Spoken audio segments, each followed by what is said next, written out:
All right, today, again, we're going to go over and look and explore some of the features that have been introduced with version 10.5. I do have a Spire open here. We're also going to kind of bounce back and forth between a couple different versions, just so we can compare and see what's going on.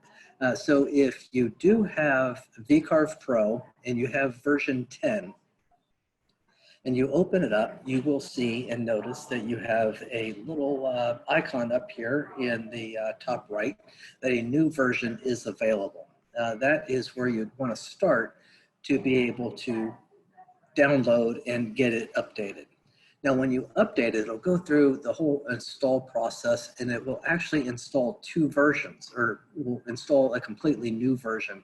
So you'll still have access to your version 10 and version 10.5. I have not updated my VCarve Pro license yet, but I did do my Aspire license. So what I have here is looking at version 10.5, and I also have a version 10 installed on my computer. So we have, or I have two versions here. One is version 10.022, and then we have a version 10.5. Now, after you install 10.5, you may also get another message in the upper right corner here that saying that there is another update for 10.5. So as I was going through the videos and looking and exploring what was new, I noticed that I had some features that were not available that was mentioned, and I couldn't quite figure out, well, why would I have that? Well, it turns out that I needed to have one more update. So it appears that they may have missed a feature when they released it. So the update, again, will give you that, that feature. So as we're going through today, feel free to use the chat window to enter in any questions that you have, curiosity questions or a how-to question, or please repeat that again. You know, here to help you guys out getting started. We will also, you have and should have the ability to unmute yourself. So if you have a question, just feel free to unmute yourself, speak up. But please mute yourself back up again so we're not getting echoes and background noise. But anytime you want to speak up, feel free to speak up and ask. So with this update, there's several things that have made it easier. Things have not necessarily a tremendous amount of new features, but there is a lot of improvements to existing features.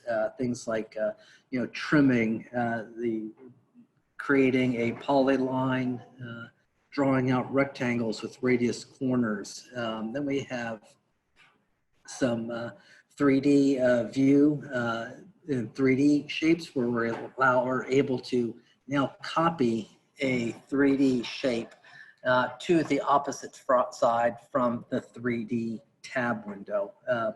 Won't get too much into that. There are a couple new shapes that have been added in Aspire when you're modeling in Aspire. A couple nice shapes that could become useful if you are one that is using Aspire and creating models in Aspire.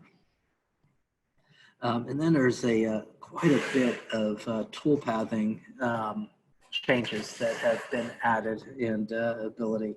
The one that I think I will use the most is the ability to be able to kind of automatically group vectors based or group toolpaths together. And we're just going to explore and bounce around a little bit and see what some of these new features are. And, you know, feel free to speak up, ask the questions again. So just going to create a new file and see how it goes. So the first one we're going to take a look at is, you know, a polyline tool. So if we had a shape that we were wanting to copy, I'm just searching for a maybe an image that I'm able to bring in here just to see how it works out.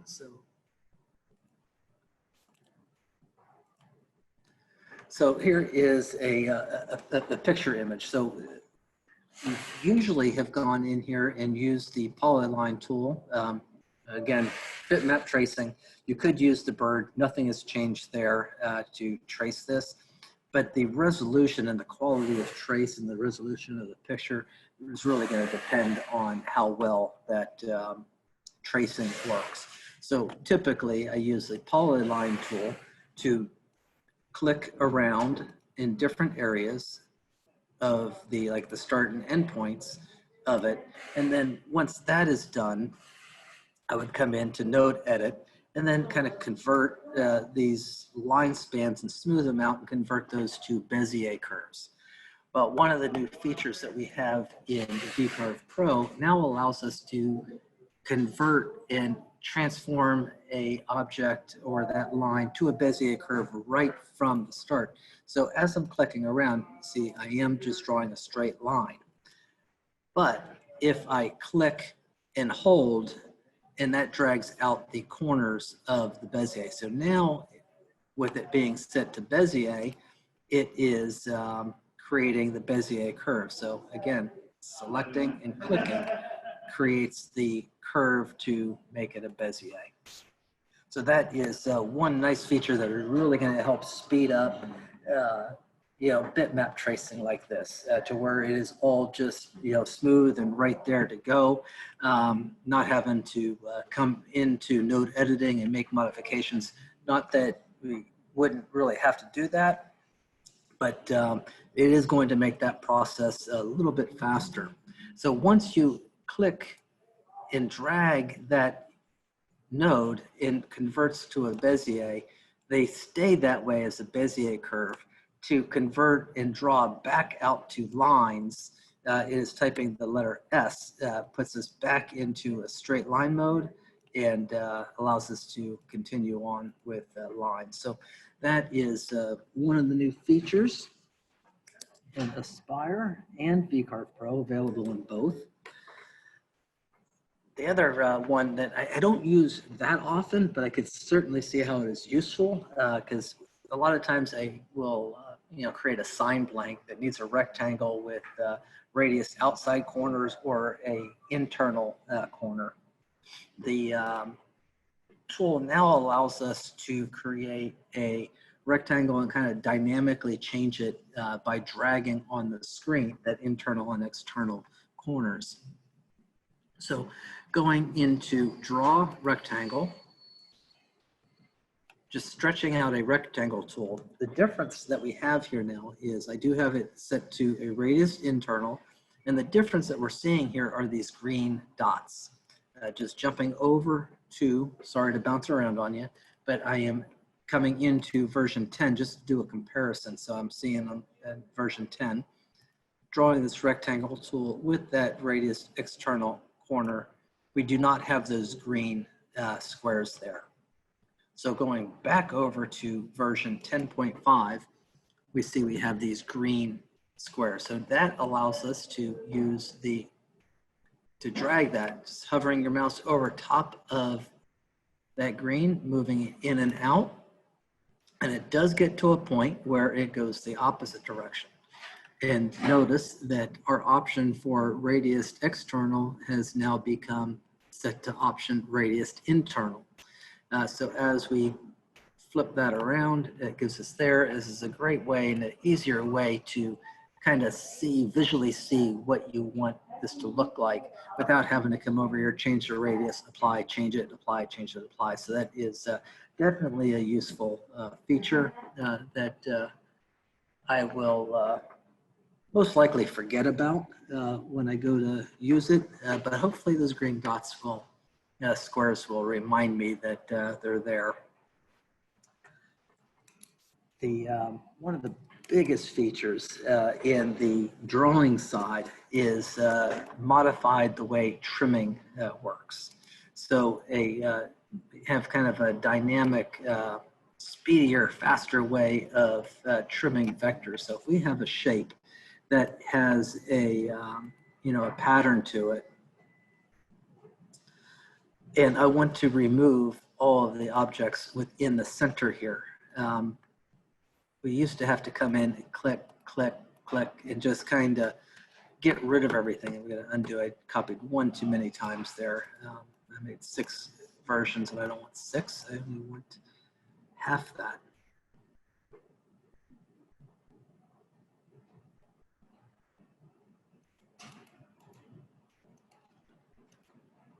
So just to point out what happened there is I had it to rotate 6 items, and it did 6 items, and happened to be that 3 of the items were duplicated directly on top of one another.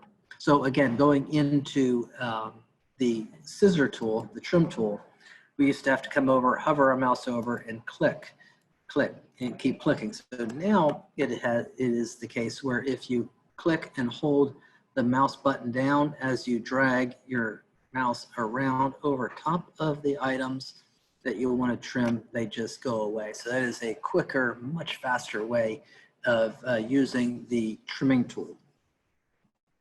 I'm going to undo all of that to show another feature that, it's caught me, grouped items. Trimming grouped items is not possible. So as an example, jumping over to version 10.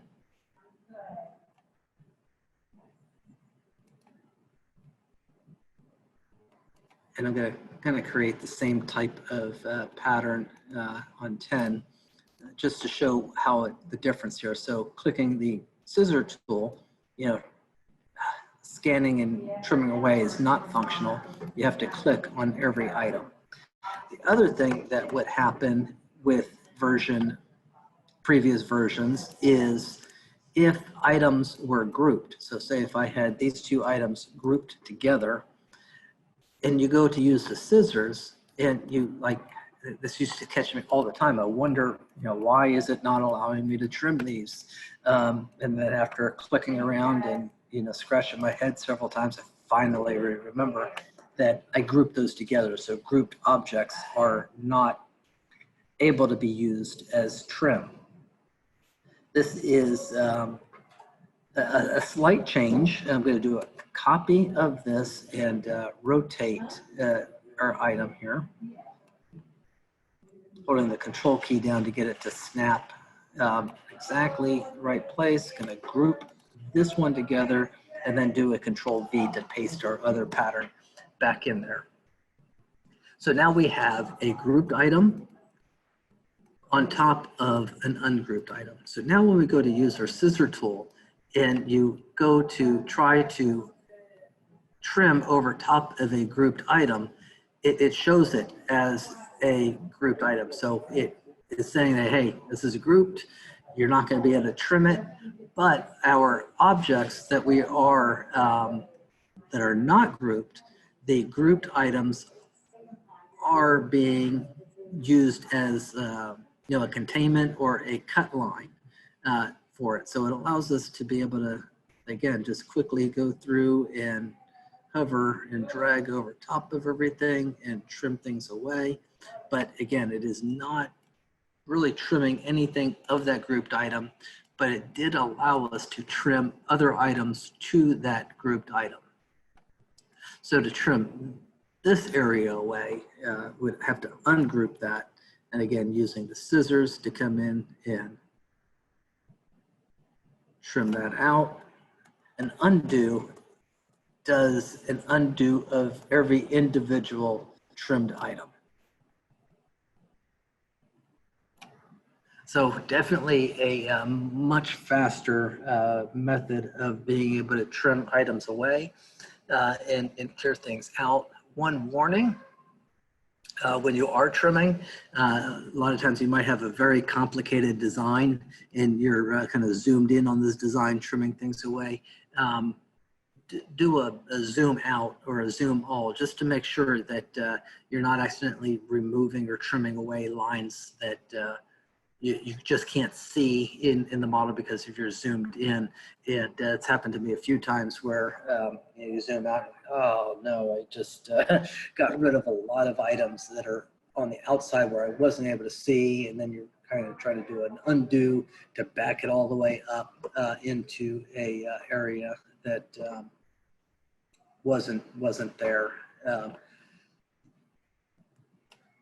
So that is, I think, the majority of the three main items in VCarve Pro that is on the drawing side of it. There is another feature that we have that is, I'll have to get organized myself to be able to use this feature. I definitely see it being a great feature. Unfortunately, I will probably be not organized enough to be able to use it.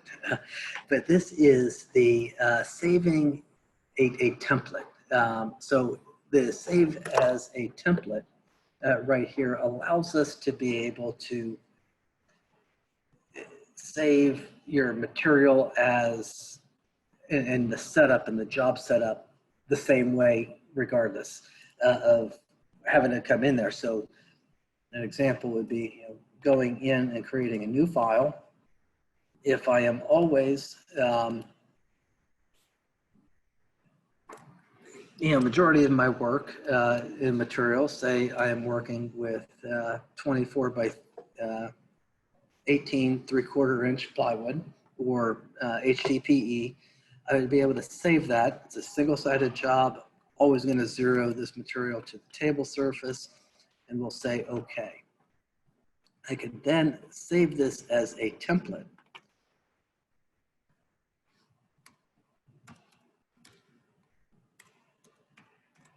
Give it a name and maybe 7.5. So that then allows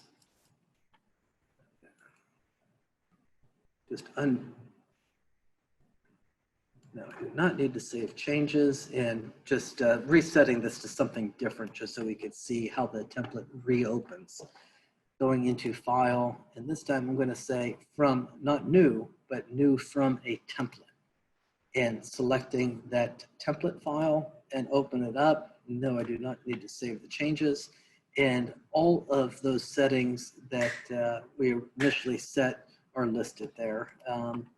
The way that I know some used to do this was created the Aspire file and saved it, and then created a right-clicked on that file and set it to be a read-only file to where you wouldn't be able to save over top of it.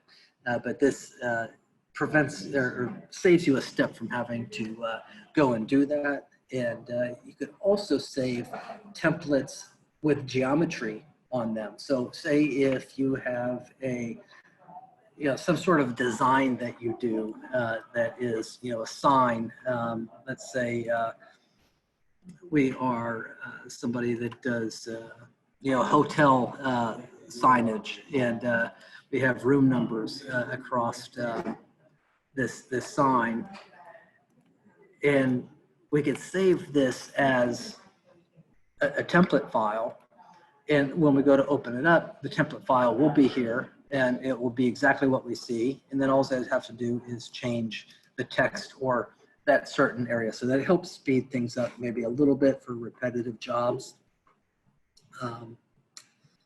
Yeah, so all right, so that is kind of it on the drawing side. Quickly take a look at Aspire and see a couple of the new features there.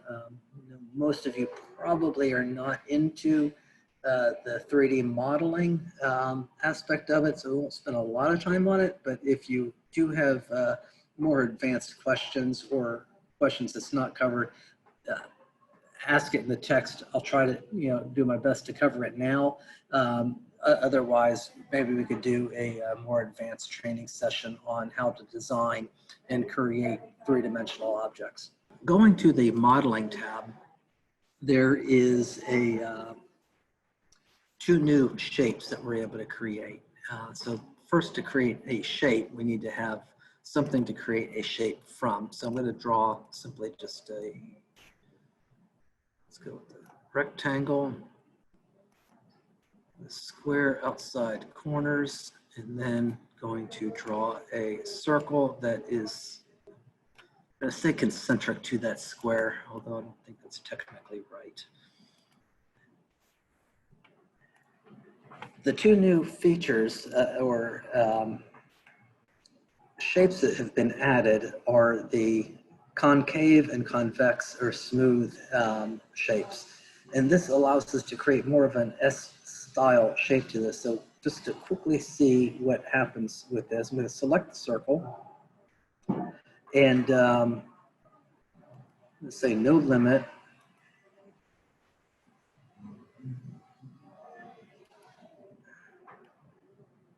And it creates that shape for us. We're able to, adjust the base height, which is the height that we had right here. It's nothing different there.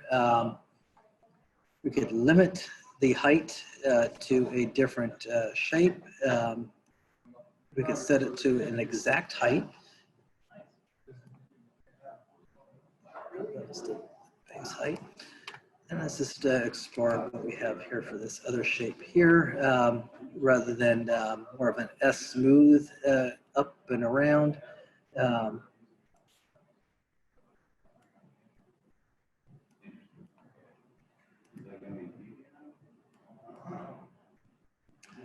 The one that I think I would probably use the most now, which is this new item here, which is the blend. So the blend is able to see the outside and inside. So we have the outside, the inside here, and we'll apply that. Now what that has done is blended this shape or whatever shape that we have specified. Let's just go to the change the shape here so we could more clearly see what is happening. So we have a an angular shape here. Normally, without the blend, we would just come up to a point or a cone. With the blend, it is blending the shape to the intersected, that selected vector. So we're kind of with the cone up and then until it hits that other selected vector and just kind of blending it in there. So I think that is going to be a very useful feature there. There are a couple others in 3D toolpaths, but we're going to go ahead and skip that for now because that's probably for another day's training and session on just how to use Aspire and modeling in 3 dimensions.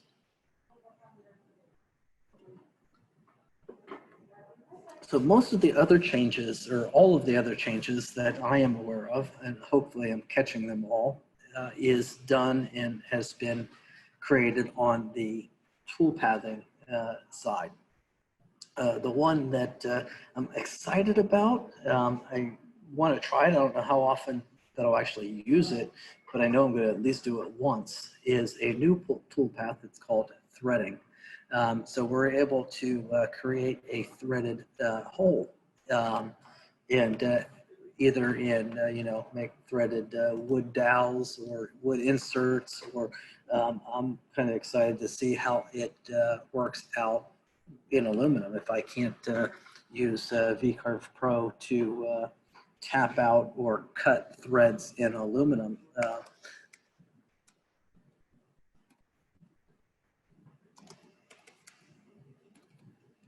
sorry for the pause. I am typing right now and see if I can't find a the cutter shape for a thread cutter. It's not typing in the right word to it, but basically what a thread, oh, we'll see it. So VCarve Pro gives us a little preview of what that tool looks like. So I'm going to go back into the drawing tab, closing our centering tool, and to create a tapped hole, I'm going to draw out a a circle of the inner diameter of the drill size that you would use to tap. I don't say if I wanted a put some 1/4-20 taps on the inside of this. I'd have to refer to my chart for this, but I'm going to say it's to be 0.23 diameter and select apply. that is the hole that we will then cut threads into. So on the tool pathing tab, we have a new button or a new icon here that is thread milling. So to create this, we have a start depth, which is going to be the top of the material. The depth, how deep are we going to thread this? So say 0.5. And the tool that we're going to use, this is where you're going to have a little bit of research to do. And this is what I was going to try to quickly do a search for. But this is the basic shape of a thread cutter that you would use in a mill. And it uses the outside triangle here to cut it. And most that you buy will have a range, a pitch range. It might be a 03 to 04 or 03 to maybe a 10. Different, so you're able to cut maybe 1/4 20 and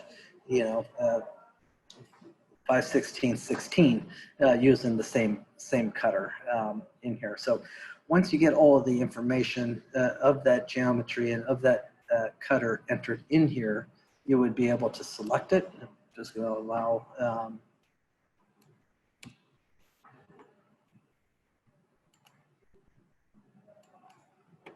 just quickly made one. It's entered in there. Then we're looking at the pitch of what this is. So if we're running with a 1/4 20, that's 20 threads per inch. So that is 1/20.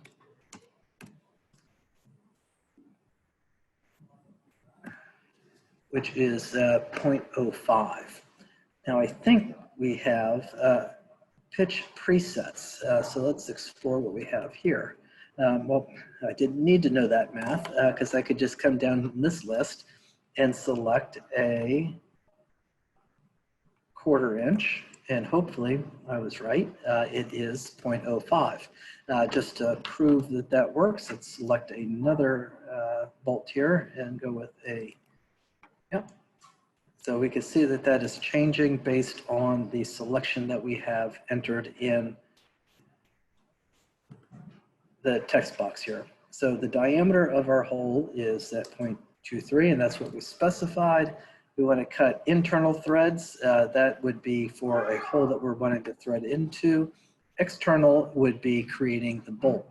So you might want to do both. Cut an internal thread and then turn around and cut one on the external to have a wooden screw or wooden dowel. You got left hand or right hand thread. Just remember whatever, if you're doing an internal, external, they both have to be threaded to the right hand or to the same hand. And just getting that message that the diameter of my bit and selection is wrong.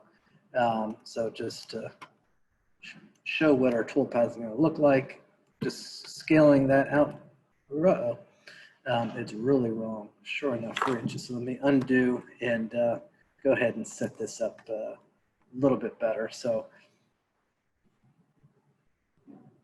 the diameter is not 3 inches. Let's go down. I'm going to guess it to be probably somewhere around 3/16 of an inch. So I'm just going to say 1/8.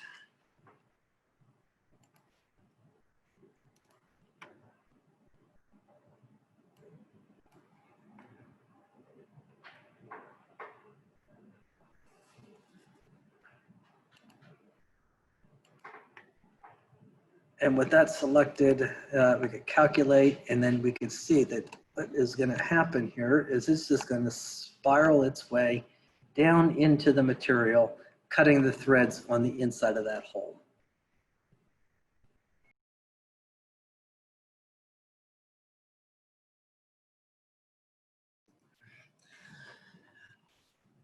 All right, so that is thread cutting. The one that I'm going to explore a little bit here, I didn't get a chance to test it out or look at it at all, but it's the chamfer toolpath. This is one that I'm most excited about. I'm going to use it quite frequently and using it for countersunk holes. So if I wanted to put a chamfer around the outside of a item, which typically you would just use a V-bit for that.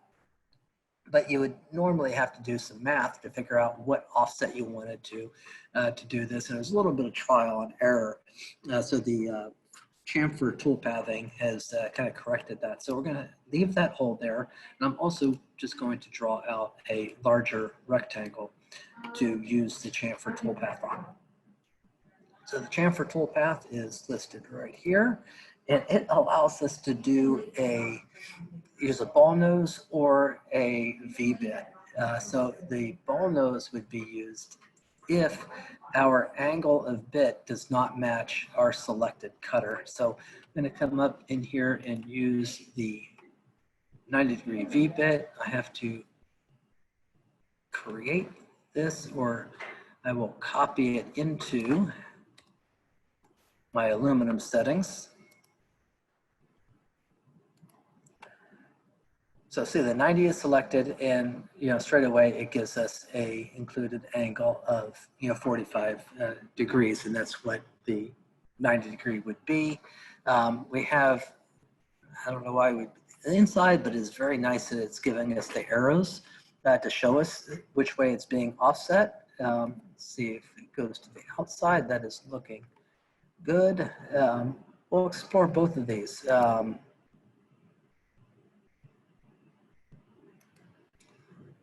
That's what we have preview for. So that done is going to click select, and the toolpath is offset to the outside based on the width and the height that we've offset. So the depth is really, with a 90 degree, they're both going to be the same. So if we just wanted, like, say, an 1/8 inch chamfer on here, you could change that, and you can see that the depth and width changes to be the same. So going ahead and clicking calculate here, basically, and we can see what, hopefully understand what's happening here. It just knows how to offset that toolpath to be on the outside and down. So let's explore what it looks like if we needed to match a angle that we don't have. So if I wanted to put, say, I don't know, let's just go with a 30 degree bit there. So I'm going to come up in here and select a ball nose. Do not have a ball nose, so we're going to select new to add a new cutter. Let's create the settings.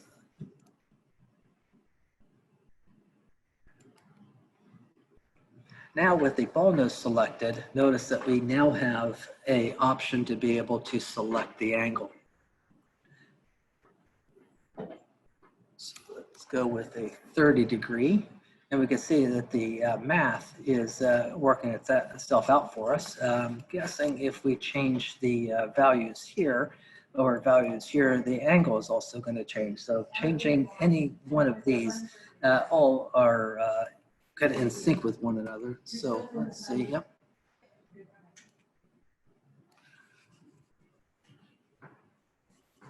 So kind of all goes together there. Still going to cut on the outside and go ahead and calculate that. Now what we have is a kind of a 3D type toolpath situation where it's using that ball nose to make multiple passes at varying depths around the outside of this to create that slope. So let's reset the preview and preview the visible toolpaths. So that is what was created there. Now we could get that a little bit smoother by editing and modifying the step over that we have. That is going to clarify how close together each line and each step is going to be. Profile toolpaths. This is one that would have really come in handy a couple weeks ago when we were looking at some other projects. I'm going to quickly just scan my computer here, see if I can't find it. It was when we were doing the the 3D and combining 3D. So hopefully I'm organized enough to be able to have it here, but unfortunately, probably not.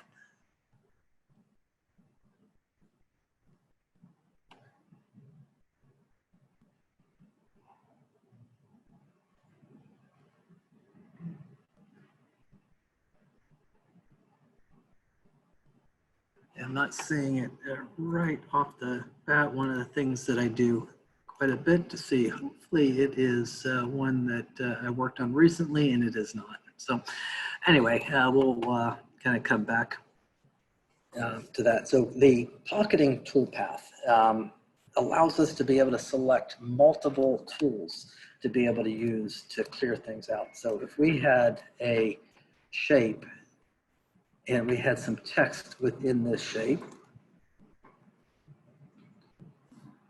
let's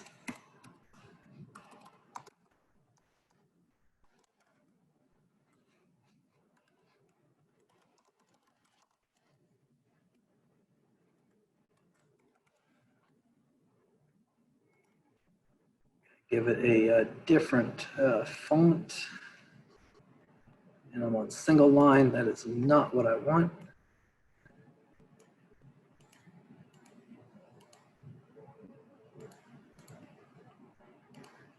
Now, if I'm going to pocket this area out, leaving all the info around the outside, inside. So let's just go ahead and remove and delete everything that's in this list. I'm going to select all of this and use a pocketing toolpath, and going to remove this. So we can now select multiple bits to use within this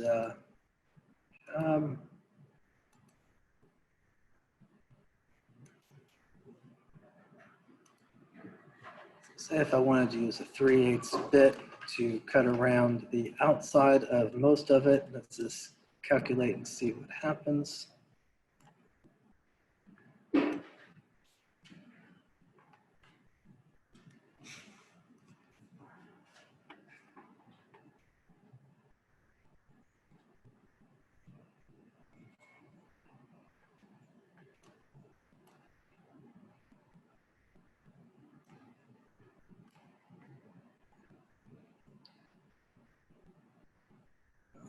See, in some areas here of the S it did not get through, so we're able to kind of step it down and select another cutter. So if I go with the 3/16, and they will always be listed from the biggest to the smallest.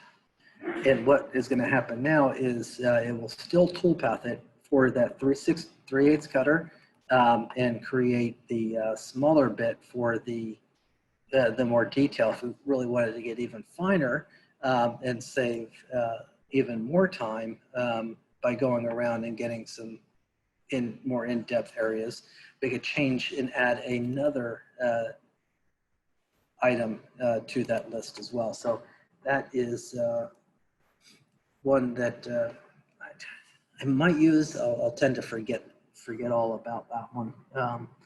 Now the tool pathing options, the ones that I'm really going to use are the ability to group tool paths together. This is, quite going to save a lot of time. I'm going to just scan through and see what kind of project that I have that we've done in the past.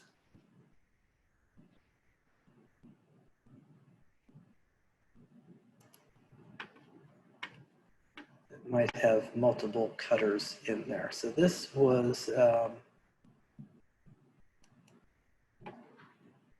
sure, 10.5 it is. There are toolpaths, there's a lot of toolpaths in this list. And I know I've had a couple different cutters here.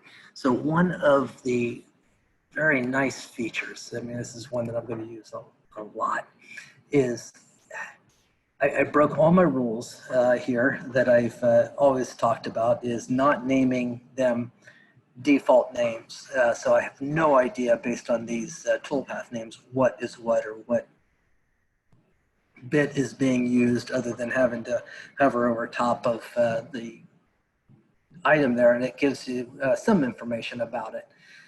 So we are able to right click and choose to select. We could show all that are using this tool.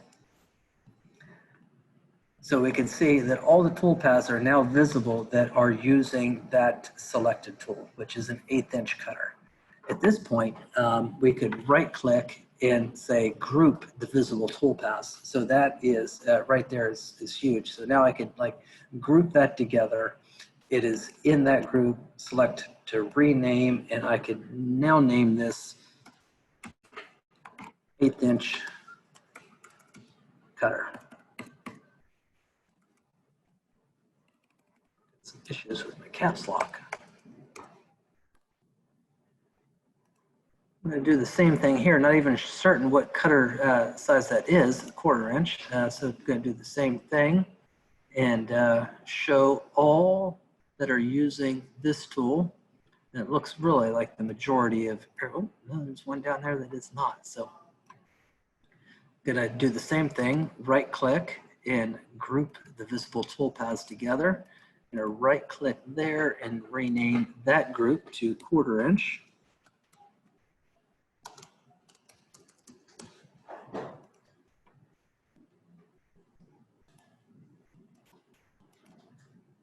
This one here is also using an 1/8 inch end mill, but it must be slightly different than what was in these two up here.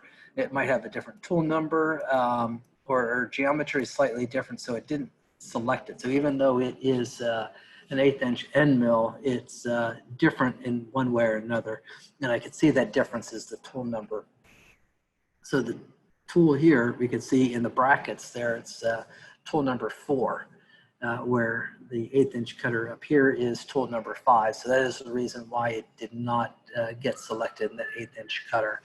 So the geometry is different.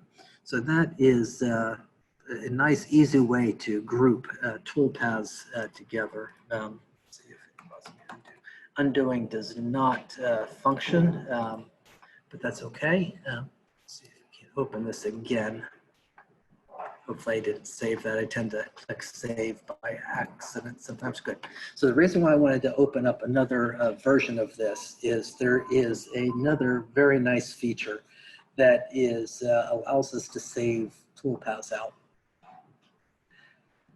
So even though we have the ability to do tool changes within the file, I still, and I think a lot of us still separate and create more than one file for each bit. So this job here is really taking 2 bits. It's taking an 1/8 inch cutter and it is using the 1/4 inch cutter. So in the Save Toolpaths feature, we have items here where normally we've only been able to do selected toolpaths, visible toolpaths to one file. Then we have this option here to make visible toolpaths to multiple files. So right now, if we set this, I want to have all of these saved to multiple files. And I want to have them grouped where possible. So just going to take a look by clicking save and giving it a name. I'm going to just remove what's already there because I'm going to be lazy and call them test. That was on the desktop, so I'm going to take a look at my desktop and see if we have a file there. It's test.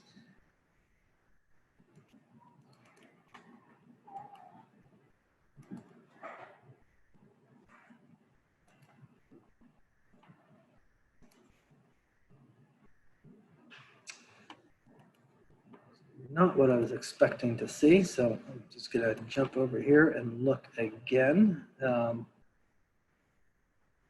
And see what is, right, all visible. there was the hint. So I did not have the 2 1/8 inch cutters visible. So let's just go ahead and do here. So there are right now 3 different bits selected. So we have the two 1/8 inch cutters, so it's tool number 5, a 1/4 inch cutter, and then all the way at the bottom is another 1/8 inch cutter, but it has a different tool number to it. So clicking Save Toolpaths and saving, still having those set to group where possible. So now, if I did everything right, we should have 3 files here, 1, 2, and 3. So that is saved out the 3 different cutters, all with one click of the button to 3 separate toolpath files. Grouping also works that same way. So remove that and go over to the version that we've already grouped these together. So it's the same file, only they are grouped together. I'm gonna put visible to all. I'm just curious to see what's gonna happen here. I'm hoping that the file names are going to be more in line with the cutter or the name of the group. We'll test that out by clicking Save Toolpaths. Again, visible toolpaths and grouped where possible.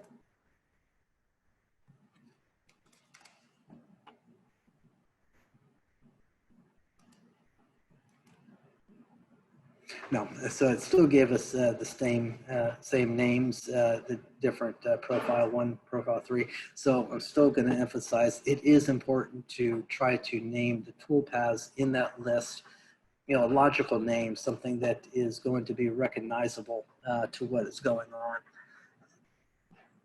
So one thing to mention as well is the order of the toolpaths make a difference. So we did see that it saved in our first instance when they're ungrouped that we had 3 files, the 2 different 1/8 inch cutters and the 1/4 inch cutter. And it grouped it where possible. So this where possible, what that means is right now it sees that we have 1/8 inch cutter, 1/8 inch cutter, and then a 1/4 inch cutter. So it sees that these 2 items, toolpaths, could be grouped together because it is possible that they are in the list in the order. Now, if it were the case where we had that moved down in the order a little bit, clicking Save Toolpaths, we can see the first cutter 1/8 inch, 1/4, then 1/8 inch. So the group where possible, this is not possible to group this 1/8 inch cutter with this 1/8 inch cutter because it is going to, I'm going to say, obey your cutting order here. It is set up to cut the 1/8 inch cutter, then go with the 1/4 inch cutter, then the 1/8 inch cutter again. So it is not possible to group these items together and still maintain the order of toolpathing that you have set up in this list. So that is important to understand. So it is important to have the order of your toolpath set to be able to use that feature and function.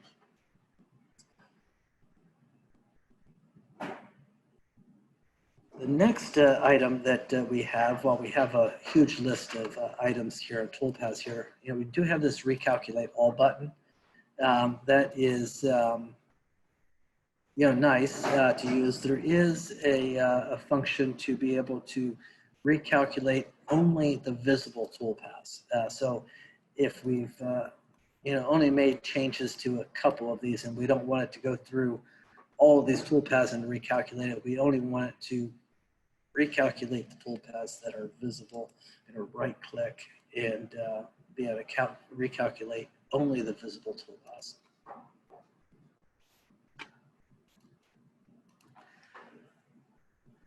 There are a few other features that I'm not going to get into just for the time, but just to mention, if you are using the toolpath templates, merged toolpaths can now be incorporated into templates. Tabs, that is another feature that is kind of nice. I still don't know if I'm going to trust it 100%, but it's trying. So what we can automatically add tabs, and it will try to avoid internal shapes. So normally, if you're creating tabs for a toolpath to create this star, you wouldn't necessarily want to have a tab placed here in the inside corner of the star, because it makes it a little harder to sand. And sometimes the automatic process would add a tab to that location, to where now they have a feature within the tabbing that allows us to set to avoid curves in curved regions. So if we have any, corners, radius corners or radius internal corners, it is going to try to avoid those corners. So that might help save a little bit of time for those that are using tabs to hold product down. So I think that is kind of the majority of the new features. Hopefully you guys got something out of that. All right, well, that is going to be it for us today. Everybody have a good day, and tomorrow we have our basic class, which is really just the basics on how to get from VCarve Pro to Shopbot. That is tomorrow at 1 o'clock. So might see you there. Have a good day.